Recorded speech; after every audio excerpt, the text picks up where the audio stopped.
अस्सलाम वालेकुम एवरीवन, कैसे हैं आप सब। उम्मीद करती हूँ आप सब ठीक होंगे, खैरियत से होंगे। मैं भी ठीक हूँ, बोले तो ठीक हूँ। आप सुन रहे हैं माफिया क्वीन को। जहाँ से छोड़ा तो वहीं से स्टार्ट करते हैं, जहाँ पर सब के सब निकल चुके हैं वंशिका की तरफ आने के लिए। लेकिन सब लोग एक चीज़ सोचते हैं कि हम वहाँ पहुँच पाएंगे या नहीं। सबसे पहले वंशिका की बहन, जिसने वंशिका को संभाला था, उनके मॉम डैड के मरने के बाद, उसकी याददाश्त जाने के बाद, तो वो एक नंबर मिला थी। उस नंबर से एक डॉक्टर वहाँ जो एम्बुलेंस के अंदर था, तो उससे बात करने के लिए बात करती है। तो कहती क्या कंडीशन है। Ma'am, condition is not good. Okay, और तुम लोग वहाँ से निकल क्यों गए। क्योंकि मैम, वंशिका मैम ने कहा था अगर हम जैसे निकलेंगे तो उस जगह को उड़ा दिया जाए। तुम लोग का दिमाग ख़राब है। वो सब चीज़ें एविडेंस थी वंशिका को बचाने के लिए, लेकिन वो नहीं चाहती थी। उन्होंने पहले ही हमसे कहा था कि उन्हें ये काम करना है, इसलिए उन्होंने डॉक्टर के रूप में हमें लिया था। ठीक है, एक काम करो, यहाँ से कितनी दूर है हॉस्पिटल। मैम, लंबा सफ़र है, मुश्किल हो रही है हमें। ये तो अच्छी बात है कि इनका खून ज़्यादा नहीं बह रहा, लेकिन इनकी सांसें और दिल की कंडीशन क्या कह सकते हैं। उसकी कंडीशन बहुत ज़्यादा ख़राब है। ये कह सकती है 50-50। मुझे ये नहीं सुनना है कि 50-50, मुझे ये सुनना है कि वंशिका की तबीयत कैसी है। मैम, हम वही तो आपसे कह रहे हैं, तुम लोग का दिमाग ख़राब है। एम्बुलेंस में क्या क्या चीज़ें हैं ये बताओ। एम्बुलेंस में वो सारी चीज़ें हैं जिससे हम इनका ऑपरेशन तो कर सकते हैं, लेकिन ऑपरेशन करने से हमें 50% चांसेस है, क्योंकि गोली बिल्कुल उनके दिल के पास नहीं, दिल के अंदर लगी है। ठीक है, एक काम करो, दूसरी गोली लगी है। नहीं, दूसरी गोली उन्हें नहीं लगी है। और जो गोली नैना टक्कर ने चलाई थी वो गोली नहीं लगी उन्हें, क्योंकि उन्होंने उस गोली को मैं समझ गई, कहने की ज़रूरत नहीं है। तुम लोग जहाँ हो वहीं पर रोको गाड़ी, मैं आ रही हूँ। आपको यहाँ आते हुए भी टाइम लगेगा, मैं आ रही हूँ। सुना। ये कहकर वो हॉस्पिटल के बाहर निकलती है। हॉस्पिटल के बाहर निकलने से नहीं तो कुछ सोचती, फिर वापस हॉस्पिटल के टेरेस पे जाती है। वहाँ पर एक चैप्टर यानी कि हेलीकॉप्टर पहले से वहाँ खड़ा था, और उसमें बैठती है। और बैठने के साथ चांदी भी उसके साथ बैठने ही वाली थी। तो कहती है तुम यहाँ रहो, तुम्हारी यहाँ ज़रूरत रहेगी। लेकिन वंशिका को कुछ नहीं हो सकता। जब तक वंशिका की बड़ी बहन उसके साथ है, उसे कुछ हो भी नहीं सकता, याद रखना। ये कहकर वो उस चैप्टर में बैठ जाती है, हेलीकॉप्टर में बैठ जाती है। और हेलीकॉप्टर को कहती तुम्हारे पास सिर्फ 20 मिनट है, 20 मिनट के अंदर अंदर मुझे इस जगह पर पहुंचाओ। Okay boss. ये कहकर वो हेलीकॉप्टर स्टार्ट हो जाती। तकरीबन करते करते 20 मिनट, बाकी 20 मिनट में तक वो उस जगह पर पहुंच जाती जहाँ पर एम्बुलेंस खड़ी थी। और जैसे ही उतरती है हेलीकॉप्टर से, वो जाकर उस जगह, क्योंकि पूरा जगह जंगल था, जंगल ही जंगल था, लेकिन जंगल के बीचों बीच ऐसी जगह थी जहाँ पर हेलीकॉप्टर आराम से उतारा जा सकता है। वो सीधा उस एम्बुलेंस के पास आती है और उस एम्बुलेंस को नोक नोक करती है। नोक नहीं करने के बाद वो खुल जाती है। तो कहती है क्या कंडीशन है। वो बिल्कुल एक 3 पीस पहन के रहा, 3 पीस पहनी हुई थी। तो कहती कंडीशन ही है तो ग्लव्स वगैरह दो मुझे, ये कहकर और सबको बाहर निकालो इस एम्बुलेंस से। लेकिन मैम क्या मैम वंशिका मैम ने इनका हाथ पकड़ रखा है, इसका निकलना बाहर निकाल लो। मैं दोबारा नहीं कहूँगी। ठीक है मैम, कुछ करती हूँ। ये कहकर बहुत कोशिश से वंशिका ने कस के नैना का हाथ पकड़ा था, लेकिन बहुत कोशिश के बाद कहीं जाकर वंशिका के हाथ से नैना का हाथ छूटता है। और जैसे हो उसके हाथ से उसका हाथ निकलता है, एक पल के लिए नैना को ऐसा लगता है कि सब कुछ ख़त्म, सब कुछ ख़त्म।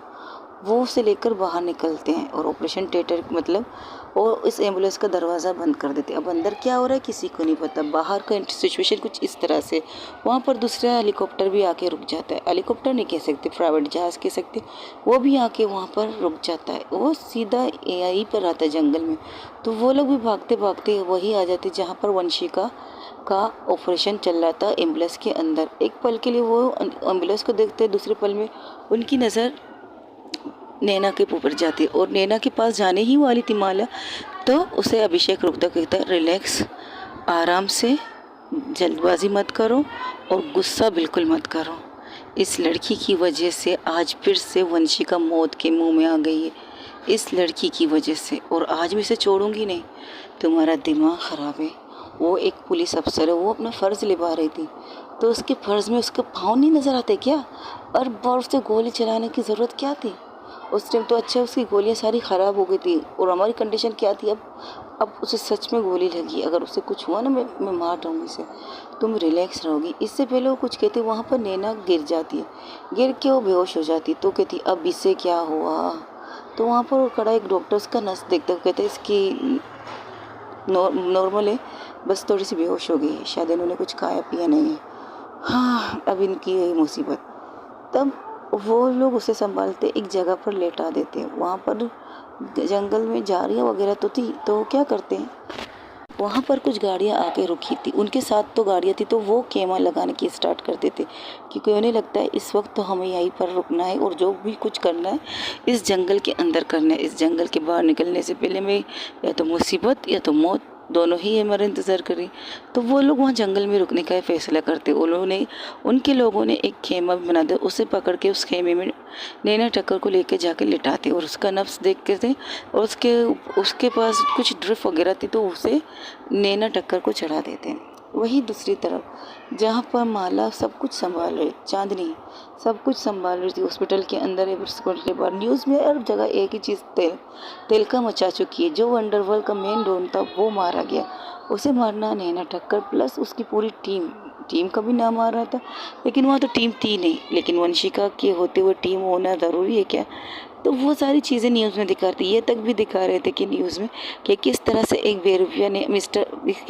बेरूपिया ने आईजी का बेस बदल कर अपने आईजी की सीट संभाली। वो सारी चीज़ें everything A to Z news में चल रही थी। तो वहाँ पर नैना की मोम कहती वो लोग ठीक होंगे, वो माला से वो चांदनी से पूछती, चांदनी कहती मैं क्या कह सकती हूँ, मुझे यहाँ रोक दिया गया है आप लोगों के पास, मेरी बेटी भी ठीक है, नैना कुछ कह नहीं सकते, लेकिन एक बात है, वंशिका को गोली लग चुकी है दिल पर।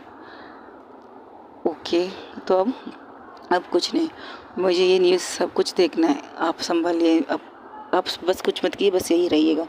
ये क्या करो, बाहर की तरफ चली जाती है। वहीं पर दूसरी तरफ जहाँ पर बहुत ही टफ था माफिया क्वीन वंशिका का ऑपरेशन, इस तरह ऑपरेशन तकरीबन करते करते तकरीबन 1 घंटे तक इस ऑपरेशन चलता है।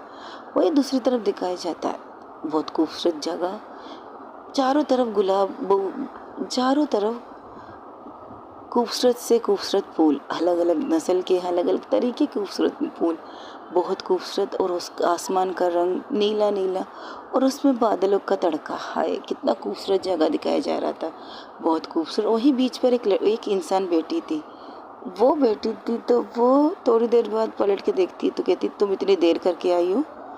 क्या करूँ यार, देर करने की आदत जो तेरी मेरी। तुम बताओ कब से यहाँ हो? मैं तो बहुत देर से यहाँ हूँ। अच्छी बात है। अच्छा ये बता, मुझे जाना है। 1 मिनट, कहाँ जाना है? वहाँ जहाँ से मुझे बुलावा आ रहा है वहाँ जाना है।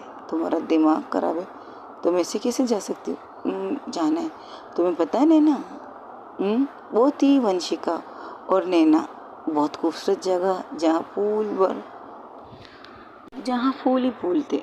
सुबह का टाइम था, वहाँ की सुबह की रोशनी जिस तरह से उन फूलों पर पड़ रही थी, जिस तरह फूल चेक रहे थे, ऐसा लग रहा था एक फूल दूसरे फूल से बात कर रहा था।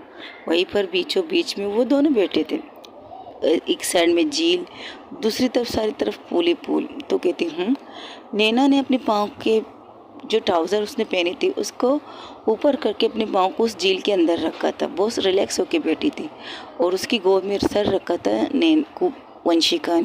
वंशिका के बालों को वो सहला रही थी। जब ये सुनती है कि वंशिका जाने की बात कर रही है तो कहती तुम्हें कहाँ जाना है? बहुत दूर। तो मैं भी चलूँ तुम्हारे साथ? मैं भी चलूँगी तुम्हारे साथ। तुम नहीं चल सकती, तुम्हें भी बहुत टाइम है मेरे पास आने के लिए, तुम्हें पता है। उठ जाती है, उसका हाथ तो दोनों हाथों से पकड़ती है, जो कहती है देखो मुझे जाना है, मेरा बुलावा आ चुका है, मेरी मॉम मुझे बुला रही। और पता है मुझे अब पता चला है कि मेरे घर में कौन आने वाली थी, मेरा भाई या मेरी बहन। मेरी मॉम एक लड़की को जन्म देने वाली थी। अब तुम ये सोच रही हो मुझे कैसे पता चला? एक्चुअली कुछ चीज़ें कागज़ वगैरह मेरे पास थी, उन्हें देखने के बाद मुझे पता चला, अल्ट्रासाउंड के अंदर ये आया कि मेरी मॉम को बेटी होने वाली थी। मैं तो बहुत खुश थी यार, मुझे बहुत पसंद आ रहा। तुम मुझे छोड़ के जाने की बात कर रहे हो। जाना चाहती हूँ क्योंकि मेरा मिशन, मेरा सब कुछ ख़त्म हो चुका है। मैंने जो काम अपने सर पे लिया था वो कंप्लीट हो चुका है। वही दूसरी तरफ जहाँ पर ऑपरेशन और इस एम्बुलेंस के अंदर नैना की दिल, वंशिका के दिल की धड़कन बिल्कुल हापे से बाहर हो रही थी, और दूसरी तरफ उसे नैना प्लस वंशिका एक दूसरे से बात कर रहे थे। तो वंशिका के नैना कहती, तुम्हारा दिमाग ख़राब है, तुम सिर्फ इसलिए मेरी ज़िंदगी में आई थी कि तुम एक मिशन थे। नहीं, मिशन तो मेरा, हाँ मेरा खुद का था, लेकिन मुझे इस बात की खुशी है, पता है किस बात की खुशी है? कि मैंने जितने लोगों के साथ काम किया ना, जितने लोगों ने मेरे साथ काम किया, जितने लोग मेरे फैमिली मेम्बर बने, वो सब सेफ़ है। मैंने बहुत मुश्किल से उन्हें सेफ़ रखा है। मेरे दुश्मनों की कमी नहीं थी, वो मेरी पूरी फैमिली को ख़त्म करना चाहते थे, लेकिन मैंने उन्हें बचाया। तुम्हें बीच में इसलिए लाई थी क्योंकि मैं तुम्हारे साथ अपनी आखिरी सांसें लेना चाहती थी, तुम्हारी गोद में सर रख के अपनी सांसों को आखिरी बार तुम्हें सौंपना चाहती थी, तुम्हारे साथ बातें करना चाहती थी, बहुत सी बातें। मुझे पता है तुम्हें मुझ पर गुस्सा है, नफ़रत भी है, नाराज़गी भी है, सब कुछ है, लेकिन मैं इन चीज़ों को अधूरा करके छोड़ के जा रही हूँ। मैं भी चलना चाहूँगी तुम्हारे साथ। तुम मेरे साथ नहीं चल सकती। तुम अगर मेरे साथ चलने लगी ना, तो तुम्हारा जो काम है, जो तुम्हारा फ़र्ज़ है, वो कंप्लीट नहीं हुआ है। ऐसे बहुत से माफिया आएंगे, ऐसे बहुत से लोग आएंगे। अब भी ये दुनिया में अच्छे लोगों और बुरे लोगों की कमी नहीं है, लेकिन एक अच्छे ईमानदार ऑफिसर की कमी रहनी नहीं चाहिए। तुम बहुत ईमानदार हो नैना, बहुत ज़्यादा। जब फर्स्ट टाइम तुम्हें देखा था ना वकील के बेस में, जब तुम्हें डैड ने कहा तब उनकी बेटी आ रही है, तो मैंने सोचा कोई रैंडम को तो नहीं कैसी, लेकिन जब फर्स्ट टाइम तुम्हें तुम्हारे डैड के केबिन में देखा, जो तुम्हारी बातें थी, तो मैं तो हैरान थी कि इतने बड़े लॉयर की बेटी ऐसी हो सकती है, जिससे बात करने की तमीज़ नहीं, जिसे अपने डैड से बात करने की तमीज़ नहीं। फिर आराम आराम से तुम्हें जानने लगी मैं, आराम आराम से हम दोनों की अच्छी तरह से बॉन्डिंग तो खैर नहीं हो सकी, हम दोनों की लड़ाइयाँ हुई, हम दोनों के रोमांस हुए, सेक्स हुए, इंटीमेशन भी कह सकती हूँ। हम लोगों ने प्यार का इजहार नहीं किया क्योंकि हमें प्यार हुआ नहीं एक दूसरे से। तुम्हें भी मुझसे प्यार नहीं हो, बस एक ज़रूरत थी, तुम्हारी ज़रूरत मैं थी और शायद मेरी ज़रूरत तुम थी। हम दोनों को एक दूसरे की बॉडी की ज़रूरत रहती थी, और अक्सर तुम जब जब बॉडी की नीड होती थी, तुम्हें खुद को तुम्हारे सामने पेश करती थी। पता नहीं क्यों मुझे ये भी बुरा लगता है जब तुम किसी और लड़की के बारे में बात करती थी। हाँ, मुझे बुरा लगता था, मुझे जेलसी भी होती है अगर जब कोई तुम्हारे करीब आता है, तो वो तुम्हारी तितली दोस्त, उनसे तो मुझे और ज़्यादा गुस्सा आता है जो तुम्हें बेवकूफ़ बनाते। लेकिन अब सब सुधर चुके, तुम्हारे दोस्त भी तुम्हारे रियल दोस्त हैं, मुझे अब पता चला है। और थैंक यू सो मच मेरे साथ देने के लिए, मेरी इस मिशन में ना चाहते हुए भी तुम्हें शामिल करना पड़ा, इसके लिए थैंक यू सो मच। और हाँ, एक आखिरी बात कहना चाहती हूँ, जिस इंसान को तुमने गोली मारी ना दिमाग पे, उसे मारना ही ज़रूरी था। मेरे बाद मेरे ऊपर कितने केसेस है, कितने नहीं, मुझे नहीं पता, ये सब चीज़ें तुम्हें संभालनी होगी। और जो चीज़ मैंने अधूरी छोड़ी है, वो केस, मेरे डैड के खिलाफ वो केस, उसे अदालत तक पहुंचाना है। तुमसे यही रिक्वेस्ट कर सकती हूँ। आई नो तुम्हारे हाथों से हथकड़ियाँ पहनना चाहती थी, लेकिन पहन नहीं पा रही हूँ क्योंकि मुझे जाना है।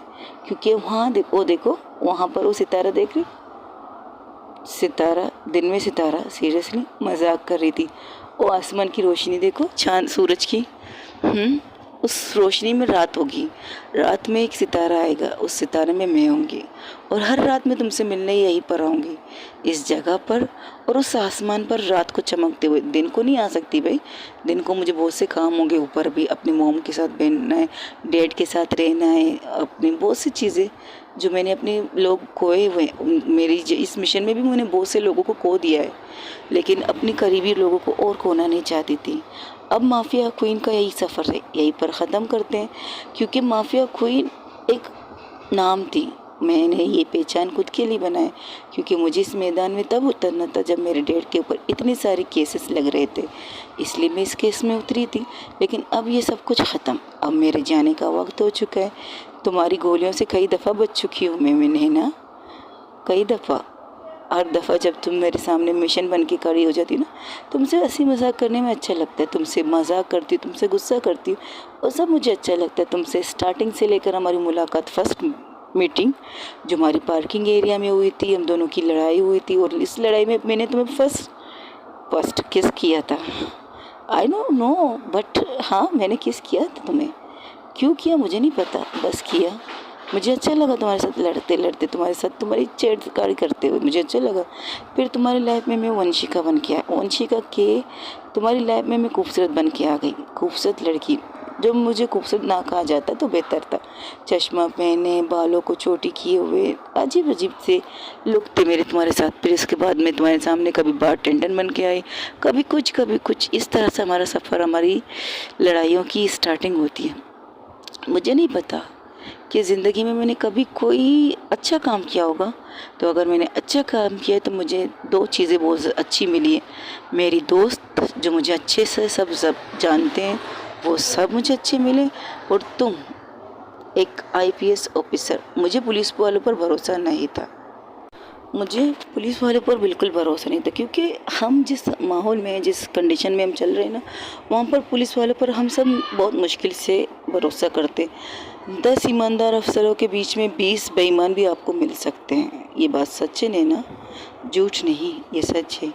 लेकिन उनमें से तुम सबसे नंबर 1 पर हो मेरी नज़र में, इसलिए तुम्हें हर बात शेयर करना चाहती थी। हाँ, अनजाने में सही, हर बार तुम मुझसे टकराती थी अनजाने में। मुझे तुमसे प्लान बना के लिए मिलना नहीं था, लेकिन अनजाने में तुम हर मिशन में मेरे साथ थी।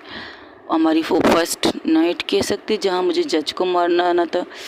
लेकिन यार, तुम्हारा छूना मुझे बहुत पसंद है। जब तुम मुझे छूती हो ना, तो मेरे दिल की गहराइयों से, दिल की धड़कन से इतनी आवाज़ें आती, तो मैं खुद हैरान हो जाती हूँ, खुद परेशान भी हो जाती हूँ। क्या है यार, इस लड़की के छूने से मुझे इतना सब कुछ फील क्यों होता है, ये सोचती हूँ। लेकिन तुम्हारे साथ मेरी ज़िंदगी सबसे अच्छी गुजरी है, सबसे ज़्यादा। तुम्हारे पास जब मैं होती हूँ ना, मैं नहीं रहती। कई बार मेरे दोस्तों ने मुझसे कहा माँ लाने का, यहाँ तक कि मैंने तुम्हारे बारे में अपनी दी से भी बात की है। हाँ, मैंने उनसे हर चीज़ शेयर किया है, हम दोनों की लड़ाई से लेकर, हम दोनों की फर्स्ट नाइट से लेकर सब कुछ। मुझे आदत है उनसे शेयर करने की, क्योंकि मुझे शेयर किए बिना नहीं रह सकती। लेकिन तुम्हारे बारे में उसने सिर्फ इतना कहा, तुम उसके सामने क्या बन जाती हो। मैंने उनसे कहा मुझे नहीं पता मैं नैना के सामने क्या बन जाती हूँ, लेकिन मुझे अच्छा लगता है तुम्हारे साथ अजीब से लहजे में बात करना, तुमसे लड़ना, तुम्हारे साथ हंसी मजाक करना। यही अच्छा लगता है मुझे, बहुत ज़्यादा अच्छा लगता है। लेकिन अब सब कुछ ख़त्म, मेरा मिशन पूरा हो चुका है। इसके बाद केस अदालत में चलेगा। अदालत में मैंने जितने भी चीज़ें जमा की, वो मेरे दोस्त बतौर सबूत बना के उन्हें सामने ले आएंगे। मुझे किसी चीज़ से कोई गिला नहीं। हाँ, एक बात कहूँगी, अगर दोबारा जन्म लिया ना, आई प्रॉमिस, दूसरे जन्म में मैं डायरेक्ट तुम्हें प्रपोज कर दूंगी। अभी तो हमारी मोहब्बत की यही एंडिंग, मोहब्बत नहीं कह सकते, हाँ, हम दोनों की यही एंडिंग है। तुम पुलिस में चोर, मैंने किसी का कत्ल नहीं किया है आज तक। जितने लोगों को मैंने मारा है, एक दिमाग की तरह मारा है। उनकी मौत ज़रूरी थी और मैंने वही किया। और जो 5 स्टार्टिंग में जो कत्ल थे, वो मैंने किए। बाकी जितने भी लोगों को मरना था, वो उनके किए की सज़ा थी। उनकी मौत ऐसी लिखी थी मैंने, और उन्हें ऐसी मौत दे दी थी कि मौत भी उनके लिए काँप जाए। और एक गवाह जो खुद से गवाही देना चाहे तो आ जाए, वरना मेरे डैड को तो वैसे भी इंसाफ मिल ही जाएगा। मेरे डैड ने जो काम किया नहीं, वो सारा ख़त्म हो जाएगा। अब मैं सुकून से अपनी सांसों में आखिरी सांसें तुम्हारी गोद में लेना चाहती हूँ। क्या ये मौका दोगी? मैंने कहा ना, मैं भी तुम्हारे साथ चलूँगी। वहाँ दूसरी तरफ जहाँ दिखाया जाता है नैना की दिल की धड़कनें तेज़ से तेज़ हो जा रही थी। वो सब लोग हैरान थे। अभी थोड़ी देर पहले तो सिर्फ बेहोश थी, लेकिन उसकी भी सांसें बहुत ज़्यादा आती और जा रही थी। तो सब हैरान थे, ये सब उनके लिए ये चीज़ एक्सेप्ट करना मुश्किल हो रहा था, इससे क्या हो रहा है। वही दूसरी तरफ उस एम्बुलेंस के अंदर नैना वंशिका की भी सांसें बंद होने का नाम ले रही थी, उसकी सांसें भी रुकने का नाम ले रही थी, लेकिन उसकी बहन उसे ये चीज़ करने नहीं दे रही थी। लेकिन उसकी सांसें और उसके दिल की धड़कन दोनों ही अजीब तरह से चल रही थी। तो वो उन डॉक्टर की तरफ देख कर कहती, क्या हो रहा है? आई डोंट नो मैम, लगता है इन्हें अब जीना नहीं है, इसका दिमाग ख़राब है, इसे जीना नहीं है। पहले भी तो नहीं जी रही थी, मैंने जीना है, इसे कहा है ना, इसे अब भी जिएगी ये कहकर वो अपने ऑपरेशन थिएटर में जो दिल पे जो गोली लगी थी, उसे निकालने की कोशिश करती, लेकिन वो गोली बिल्कुल उसके दिल के बीचों बीच लगी थी। उसके निकालने में उनकी परेशानी बहुत बढ़ रही थी, वो बहुत ज़्यादा परेशान हो रहे थे। उनके चेहरे पर हवाइयाँ उड़ चुकी थी। वहीं बाहर सबकी परेशानियाँ और बढ़ चुकी, क्योंकि ऑपरेशन थिएटर के बाहर, एम्बुलेंस के बाहर वो लोग खड़े थे। उस खेमे के अंदर जाके देखते कहते, क्या हुआ? इनकी सांसें अजीब चल रही और दिल की धड़कन भी। क्या मतलब? चेक करो इसे। हाँ हम चेक कर रहे हैं। वही पर दूसरी तरफ दिखाया जाता है उसी जगह पर जहाँ पर नैना उससे फिर से कहती वंशिका को, वंशिका से फिर से कहती मैं भी तुम्हारे साथ चलना चाहूँगी। मैंने कहा ना तुम्हें तुम्हारी मोम अभी मिली है, तुम्हें लगता है मैं तुम्हें अपने साथ अभी ले जाऊँगी? नहीं, अभी तो तुम्हें जी